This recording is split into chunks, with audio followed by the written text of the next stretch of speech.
Awesome. Well, thank you all so much for inviting us and just having us be here to talk with you today. I want to just kind of start off with our learning objectives. And also, I guess before I should start, I'm a little congested today, so please excuse my voice. I'm not really feeling 100%, but we'll make it through. So for our presentation today, we really want to make sure that you all understand the mission of our Accessibility Resource Center at the University of New Mexico and understand what ARC can provide to students with disabilities on all UNM campuses, not just on North Campus, but on main campus as well. We're going to learn a little bit more, I guess, kind of talk a little bit more from what Grace said last time about the medical model view on disability versus the social justice model, provide the process that medical students go through to receive accommodations in HSC programs. And then one more learning objective that I added since sending them to you is understand what technical standards are and how we can create inclusive standards for admissions for students in HSC programs. So just thank you again, Dr. Sanchez, for such a great intro, reading my intro. Yes, I am a self-proclaimed Disney adult. I love Disney movies and Disney everything, but I am HSC's Accommodations Specialist. So I work with students in all HSC programs from School of Medicine to EMS to both bachelor's nursing and master's nursing programs, all of the above. I split my time between both main campus and North Campus offices. For my North Campus office, if you'd ever like to meet in person, just let me know. It's by appointment only at this point. I'm at Vassar House, one of the little houses on Vassar Street in Marble. That's where my office is over there. And I'll let Amanda introduce herself again. Hi, yes, I'm Amanda Butrum, and I come to my work through being a sign language interpreter. I still do a little interpreting on the side, but now mainly I work as the director for Accessibility Resource Center and fill in when we need subs here or there. And I will turn it back over to Kelly, and I'll be talking a little bit later. Cool. Sounds great. So here's our mission. We recognize individuals with disabilities as an integral part of a diverse community, and we're committed to the provision of comprehensive resources to the diversity community in order to create equitable, inclusive, and practical learning environments. AKA, we approve and reasonable academic and clinical accommodations for eligible students with disabilities. Our work is primarily under the Americans with Disabilities Act. The ADA provides civil rights protections to individuals with disabilities, and this act also makes sure that there is not discrimination against individuals with disabilities in all areas of public life. So of course that is outside of the educational setting, but also in the post-secondary setting as well. And it just ensures that people with disabilities have the same rights and opportunities as everybody else. We also work under the UNM policy 2310, and it's again very similar to the Americans with Disabilities Act. It's a commitment to equal opportunities and reasonable accommodations for individuals with disabilities. And members of our academic community must engage in an interactive process, which I'll talk about later, for reasonable accommodations to problem solve issues and concerns. And then, of course, for our students to maintain their academic standards as well. And so when I have this slide on here, sometimes I might think it's a little silly because I think everyone might understand what a disability is, but this is our definition of what we describe a disability to be. So it's a physical or cognitive challenge that substantially limits major life activities. So major life activities can be really as simple as walking, seeing, hearing, speaking, reading, learning, concentrating, communicating, and so on. And like Grace Clifford talked about in the last presentation, there are different ways of looking at disability. She mentioned a moral model, but this presentation just touches on the medical model versus the social justice model of viewing disability. There's the ableist view is to see people with disabilities as less than others. That's something that needs to be cured as the goal. That's something that's kind of seen through the medical model. However, on the other end, for the social justice model, It allows us to see disability as just an integral part of the human condition. We want to shift our focus more on the barriers of the environment rather than what the disability causes for that person, for that student. We want to make sure that the student has full participation in whatever program that they're seeking. Ableism, the definition here, it's discrimination against people with disabilities. As right here is rooted in the assumption that people with disabilities need fixing. Other forms of discrimination, this could be structural and systemic barriers that maintain its existence. And if you all in the more the employment setting, if there's any issues with compliance, equity, and equal opportunity, please contact CO, and we'd be happy to direct students to their office as well. The medical model, like I said, views disability as a defect with the individual, and it can be viewed with like a deviation from normal traits and characteristics. And they believe to have a higher quality of life, they might need to be cured, fixed, or completely eliminated. An example for like a view for a view of disability with the medical model, say, for example, a person who uses a wheelchair isn't able to go into a building that doesn't have an accessible ramp for them. The medical model of disability would say that there's the problem with the individual. It's because the individual cannot walk into the building is why there's a barrier. But on the other end, for the social justice model, the building is causing the barrier because they don't have the accessible ramp. That is the barrier, the limiting condition for that person who's a wheelchair user to get into that building. For the social justice model view, this is the interaction between functional limitations, or impairments, and the physical and social barriers to full participation. So again, like I said, the building that is not wheelchair ramp accessible is the social barrier to that person trying to get into the building. And this distinguishes the difference between disabilities and impairments. And here at ARC, we do focus our work on the social justice lens. We prioritize an individual's dignity and experience with their disability, and they have a right to full participation in the program. So we really like to hear their stories and how students with disabilities affect them in the classroom, and then go from there with working with them with what accommodations we've put in place for them. Each of us defines all of us. Valuing every member of UNM enriches our entire academic community. And we really want to make sure we're trying our best to dismantle the structural and systemic barriers to participation. That is a campus-wide responsibility as well. I like this little graphic here just to describe what it is. The first panel here, there's 3 fans wanting to go to a baseball game, and this is really demonstrating equity, that they all have the same level platform to see the baseball game. But of course, you can see the tallest person here is able to clearly see the game. Same with the one in the middle, but this one on the very right, sure, they have the same quote unquote access to the game, but they aren't able to see the game because that fence is there. This one here is more, yes, we want to have, there is more inclusion where each person is able to watch the game. The second box that the one on the very right here is allowing them to get into to watch the game and enjoy the game. But really, we would love to strive for the last panel here where there's no barrier to watching the game. For here, it's the fence is removed.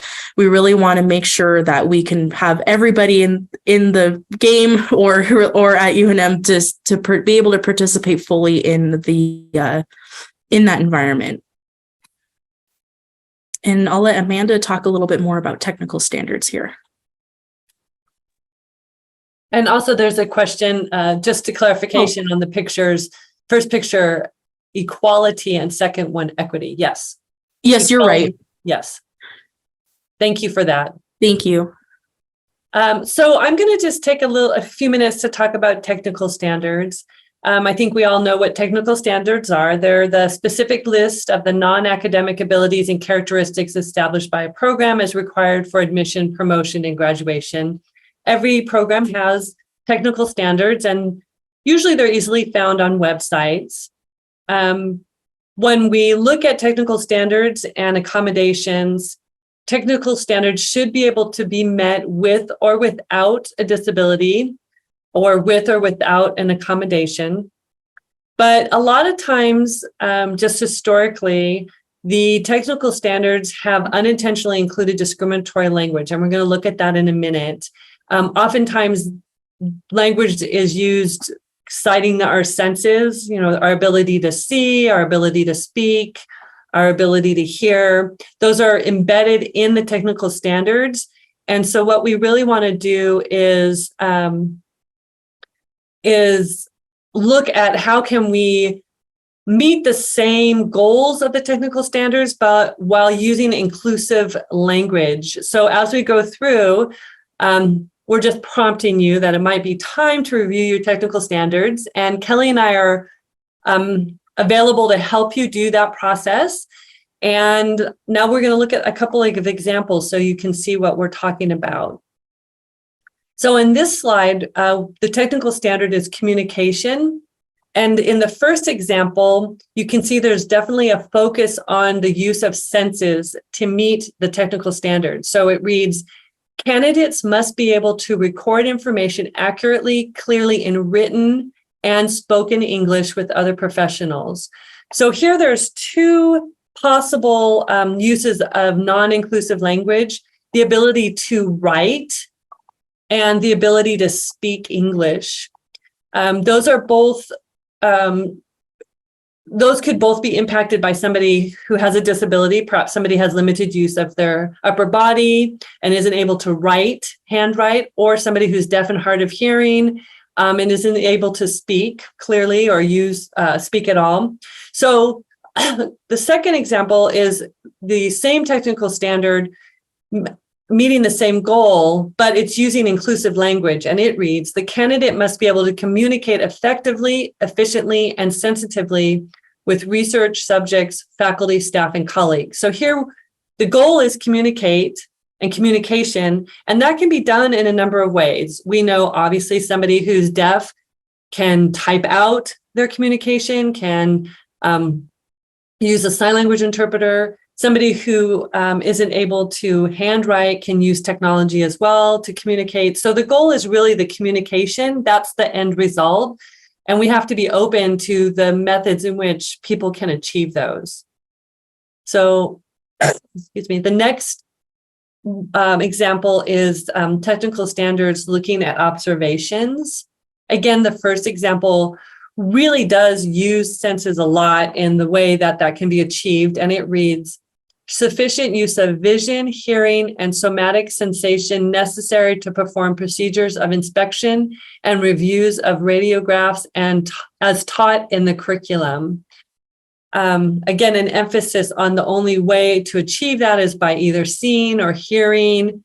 So we look at a possible rewrite of inclusive language, which reads, observe experimental results or subjects accurately, acquire information from written documents and visual information as presented in images from paper, film, slides, videos, other forms of modern electronic media, interpret graphic images and other forms of data, readouts such as oscilloscopes, computer screens, gels, etc., with or without the use of assistive devices. So again, here we see the emphasis on the task and the technical standard outcome. What does the individual need to be able to do, not how they will be achieving that.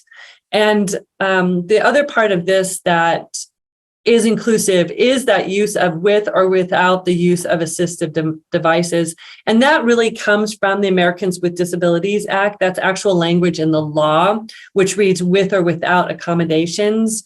And it's simply just stating that, you have to be inclusive. This goal should be able to be achieved with accommodations, therefore not excluding people who are using accommodations.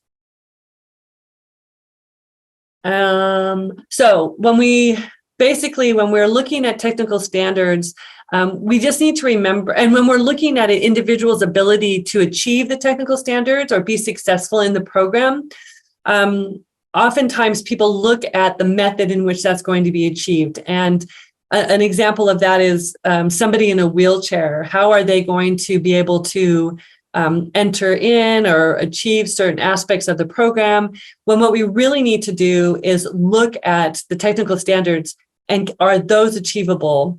Oftentimes schools will focus on and make assumptions and conclusions about what a student may or may be able to do without going through the interactive process. And we have to make sure that we always go through the interactive process, which includes the student, but also the instructors and the doctors and everybody who's going to be a part of that educational experience, so that we can really decide what needs to be done. Is it achievable? And how would we make something achievable through accommodation?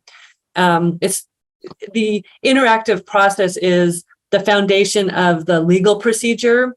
It's what Office of Civil Rights comes in and looks at when somebody complains and says we've discriminated or we haven't offered them an opportunity. OCR, Office of Civil Rights, will come in and look at the procedure. And number one thing they want to know is, did an interactive process occur? Did we go through that process? Did we have a conversation? Did we look at all the possible outcomes and then come to a conclusion about whether or not the person could achieve this technical standards?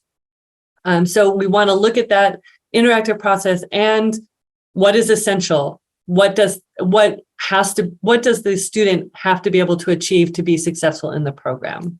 So again, like I began with, Kelly and I are happy to sit down and go through the technical standards with you and offer some suggestions and work with you on rewrites. There's a lot of good examples out there that we can also refer you to, and then you can look there for some guidance. And there's a question. So let me just. Says, in the Office of Admissions, we ask our applicants if they require any accommodations to interview at our school. We have not had any requests in many years. However, it would be nice to provide examples for our applicants. Do you have a list of things they can request? So that's a great question. So we don't actually, well, we have a list of accommodations, but we don't really look at a list of accommodations that students can choose. We would look at what was their barrier. So the most obvious one would be a deaf applicant, right? They would need a sign language interpreter to participate in the interview process. And I think Kelly might have some other examples. Did you want to chime in, Kelly? Yeah, that was probably the primary one that we would use. If the same thing for a hard of hearing person who may not necessarily know American Sign Language, we can provide captioning services for that student to have access to the meeting or the interview. Usually what happens, like for the technical standards that student needs to sign when they do get admitted into the program, there is a section on there that says I can complete these technical standards with, or I can complete these technical standards without accommodations. And from there, it prompts the process for that student to get registered with our office. And I'll be talking about that registration process here in just a second. But from there, the student and I would have a conversation about what accommodations would be available to them based, of course, on the documentation that they provide, but also what barriers are they experiencing in the classroom or have experienced in the past in their other undergraduate programs and so on. And we can come up with an accommodation plan from there. I saw a little hand emoji from Dr. Sanchez. Did you have a question? Yeah, so, and you could tell me that you'll mention this a little bit later, but in terms of the definition of diversity, I know you mentioned learning and physical. I know that chronic diseases has also come under the umbrella. Chronic diseases, if we just use the example of diabetes and so there's early diabetes, which can still be quite profound. A person trying to manage their diabetes may have dizziness, vomiting, and then as it progresses, they then may develop like sensory loss in their feet or their fingertips. How is now that being addressed? Because in my mind, I feel like that might be a newer addition or newer discussion. And I know that many of our students and our faculty do have like 6 out of 10 adults have a chronic disease. So I don't know if you're going to explore that a little bit later, but I just wanted to ask you your thoughts on how we're managing that. Do you want me to take it, Kelly? Go ahead. Yeah. So that's a really good point. So a couple things that I heard. One would be, suppose the student had an onset through their program. So they've signed on the technical standards. They don't need accommodations at that point, but their diabetes maybe continues to progress to the point where it might be impacting them physically and other aspects. So at any point, if a student does have an onset of disability, and we know that that happens often, right, with disability, we say in the profession, it's the one minority that anybody can join at any time, and then we have to reevaluate, right? Now, where do we go? So we would have to start that process even at that point in the program, right? We would have the interactive dialogue. We would meet with you, well, not you particularly, but some of the faculty in the program, see if they are still qualified with accommodations and look at what kind of accommodations. For somebody who has, who's impacted with their ability to write or in something like that, there's so many technologies in place now that we can usually find a process in which they can still participate fully. Chronic health issues, chronic health diagnoses are protected under the umbrella of the Americans with Disabilities Act. And it would be the same process. We would look at the functional limitations, and then look at the essential requirements of the program, and then engage in that interactive dialogue again to see if the student could still fulfill all the technical standards of that program. One last thing, one other thought I had, and then if Kelly wants to add, for example, that you had given somebody with diabetes who's possibly feeling dizzy. So maybe during lecture, they're feeling dizzy, they're not able to function during the class. One of the accommodations that we put in place, which is fairly simple, is just for the student to have an allowance to step out for a few minutes. So they can step out of the lecture, get something to drink, maybe try to adjust their blood glucose level, maybe have something to eat, test their blood glucose level to see where they are. The technology, again, for diabetes now is just phenomenal. Some of the things that I worked with students on years ago when I began my career really aren't even an issue anymore for individuals with diabetes. But stepping out, reassessing, checking their blood glucose, maybe if they have a pump, anything like that. And then when they're feeling better and more stable, re-entering the classroom. And hopefully that process doesn't take too much time, 5-10 minutes for them to get readjusted, reassessed. So something simple, just as simple as that, would be accommodation we could put in place. Thank you. You're welcome. I see, Marlene, you have a question as well? Sorry. Yeah, one of my questions is, so I know in the past, like during the interview process, I understand that we have technical standards, but that's once the applicant has been accepted to medical school. But I think in the past, we have had applicants who have come and, like, for example, we had somebody with the severe stutter disorder. And so they requested a dry erase whiteboard for their interviews, which we accommodated them. But many times applicants show up at our door and we don't know they needed accommodation for interview. And one example is many times applicants come in crutches, or one time an applicant showed up at our door in a wheelchair. Since we're on the lower plaza of the library, the applicants have no idea how to get to us because there are no ramps. There's only a steep stairwell from the M lot. And so the applicant has to go to another building and they have to go down the elevator to the ground level and then come out from there and then take the little ramp to our office. So I think that's always a challenge because we don't know again. And we've asked applicants, how did you get to our office in crutches? And they go, we came down the stairwell. And we're like, oh my gosh, this is so terrible for being a school of medicine, that we don't have these type of accommodations. And then if they find their way to the library, you need a key to go down to our level. And so you have to ask a librarian because the elevator doesn't go down to that level. So that's always a challenge. And we want to do better by our applicants to, accommodate them. But like I said, many times we don't know that they're coming in, and they have some kind of, they have a challenge getting to us because we don't have ramps or anything. So how would we work on that? So that's a great question. I see what you're asking now. A couple of thoughts. First, the first thought that I have is you can go ahead and put a statement on there that says, if you need accommodations, please let us know. And we can give you better language than that. That's just off the top of my head. One of the things, though, we may run into is that a lot of times applicants don't want to disclose that they need an accommodation because they feel that they might be discriminated against. And actually, data will show that they have been. And then immediately there's a bias in place, whether that's implicit or explicit. And so applicants are very resistant to ask for accommodations until they're into the program. So you may not, that may be why you're not getting a high response rate, even though you're asking appropriately.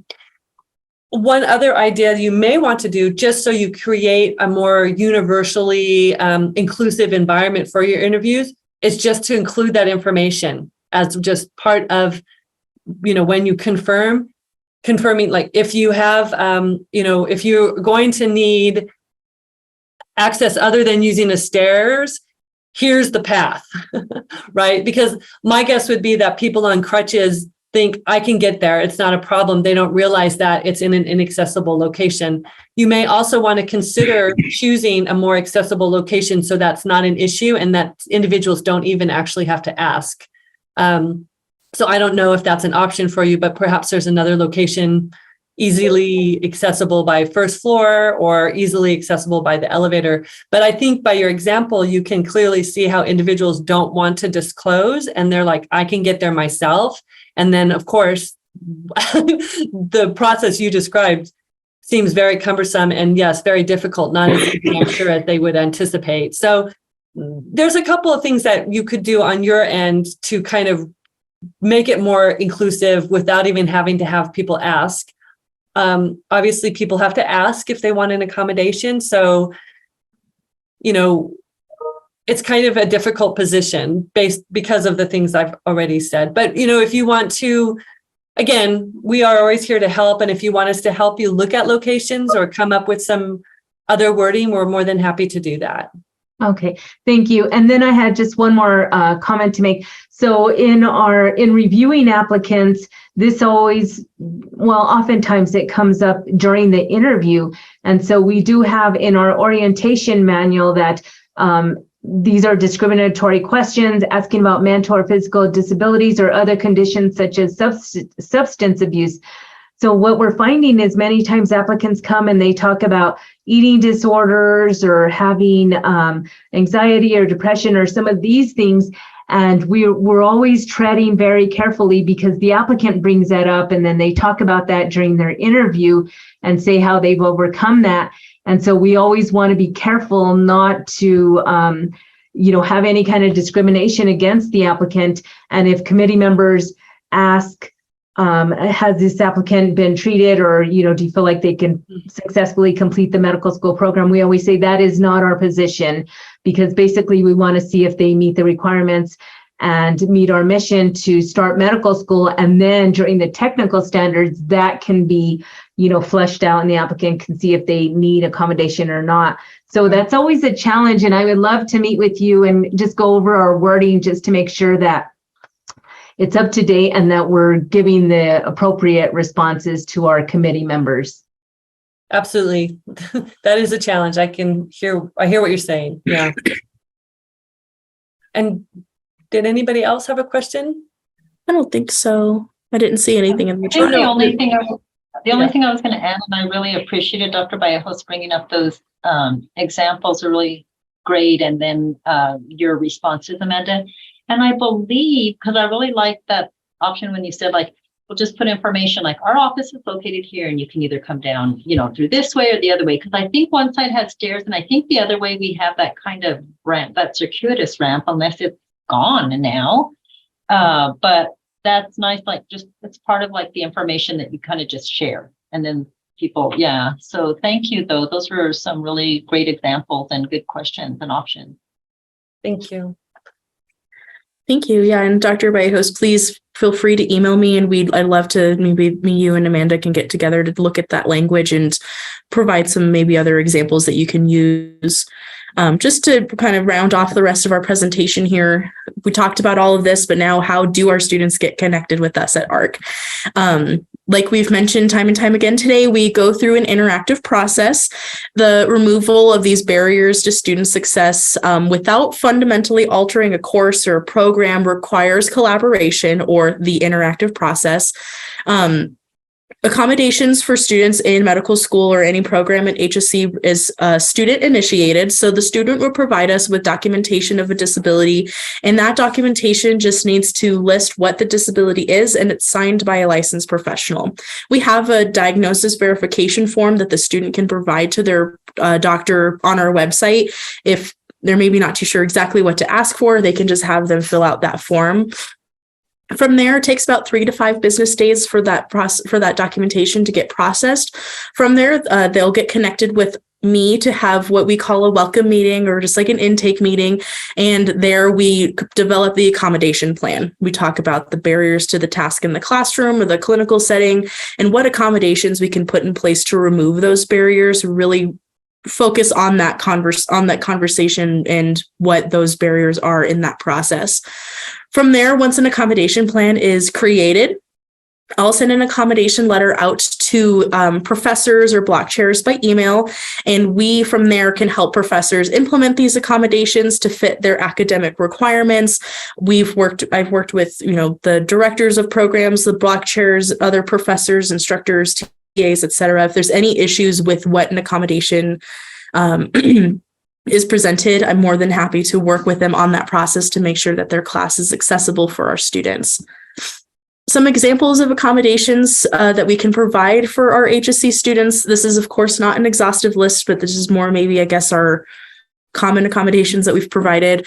We can provide extended time on their exams. That does include their OSCEs, that includes their clinical exams, and I can also help students specifically in medical school apply for accommodations on the USMLE STEP exam. That is a huge process to go under, and I'm happy to work with students one-on-one on their application for that. We can provide sign language interpreters and live captioning for our deaf and hard of hearing students. And we can also provide some accessible text for physical textbooks, so we can convert physical books to accessible electronic copies. Again, this is not an exhaustive list. There's plenty of other accommodations we can provide, but these are just a few examples. Here are some of our data for our main campus ARC students. Amanda, I don't know if there's any specific points you wanted to touch on this. No, just sharing that our numbers were going up, and then we had the pandemic, so we had a little bit of a dip, but our ending numbers for last year, you can see we had a significant increase as we're coming out of the pandemic and students are coming back to campus. We just continue to increase our numbers. Yeah, and then this is the percentage of students with accommodations per HSC program. Of course, you can see the School of Medicine looks at there's about 31% of my students that I work with are in School of Medicine. That does not break them down into first-year students, second-year students, third-year students, et cetera, but that is proportional to the program itself. School of Medicine is a very large program, and each cohort has about 130 some students. It does average around, like what Grace said on the other day, about 5-6% of the students in medical programs use accommodations. That this is pretty proportional to the program for each program. And then this graph here just shows my growth of HSC students registering with our office. I started in this position back in October of 2020. So this first bar here on the left, this is the number of students I acquired when I started at UNM. And you can just see there's been an increase year after year of students registering, which I think is wonderful. For me, this shows that their students are more comfortable and more willing to disclose their disability and reach out to get the accommodations that they might need in their classes. we went from 85 in 2020 to 161 students registered with us now. That's between the 2020 school year to the 2022 school year. That's a 38% increase in students registering with our office, which I think is fantastic. And that is the end of our presentation. If any of you have any questions later, please feel free to contact us by email. That's probably going to be the easiest and fastest way to get a hold of us. There's my email here, Cano Martinez at UNM.edu, or you can email just our general ARC services email, ARC services without the vowels at UNM.edu. You can contact us by phone, and please come by and visit us on main campus. And on the meetings on North Campus are by appointment just because it's not a very active house right now. But please, I'd love to meet with you and chat with you all. And thank you so much for having us here today. It's been a pleasure to see everybody's faces and to chat with everyone today. Thank you. Well, I want to say thank you again, Kelly and Amanda. Outstanding presentation. More importantly, thank you for your leadership on campus and your service. And I want to thank also Dr. Romero-Leggett for being here with us today and supporting the Heritage Months across all the Heritage Months. I have one quick question, just while I have this moment. Have you noticed any differences in trends in service allocation between the School of Medicine, the College of Population Health, the College of Nursing as a health sciences center? I was just wondering, has utilization or what the type of work you're doing with each school differ in any way? So just wondering. That's a really good question. And to be honest with you, no, the types of accommodations or just services that we provide are pretty similar throughout every program. There are some times where there's like multiple students from the same program registering with our office. That might be just kind of word of mouth. Hey, I just got accommodations. You should check them out and see if you qualify. So there are times where I'm using School of Medicine, for example. I'll get 3 or 4 or 5 School of Medicine students registering at a time. But that's a great question. No, I don't necessarily see a difference per se, like School of Medicine using X services more than a different program. But yeah, it's pretty, I guess, consistent overall.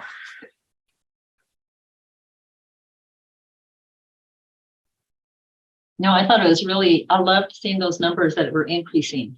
That was great. And I really appreciated in the beginning the definitions and really looking at that social definition and really explaining that. And I had to kind of look at it and really read it and try and understanding that, and people getting used to kind of that way of thinking about things. I think it's so important. So it's really appreciated that. And we'll want to make sure and get your link and your names and like that out there so that people could just maybe have you come and talk to them and do this kind of a training that, doesn't take long, but it's just so important for people to know the accommodations and to start understanding kind of those perspectives and everything. So yeah, thank you very much for the work that y'all do.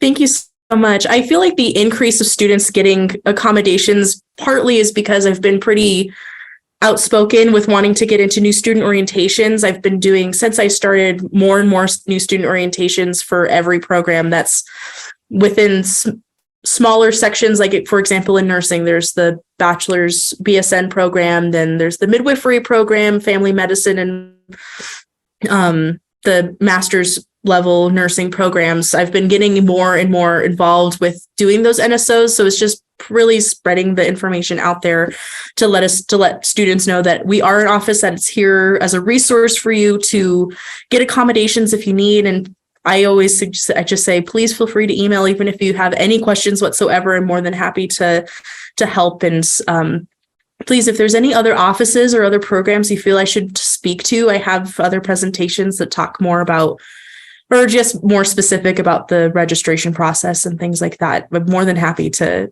be a part of that. And to answer Dr. Vallejos' question in the chat, do students seek accommodations for anxiety, depression, etc.? Yes, we do serve students with those diagnoses. Thank you. Thank you again. This was great. Well, thank you, everyone. Thank you for your patience as we managed setting up the closed captioning. So with that, I want to thank everyone, in particular our speakers, for attending today. We will post this recording on the webpage, and join us for Native American Heritage Month, which is celebrated in November, and we'll be posting those events shortly. Take care, everyone. Thank you. Bye-bye. Thank you.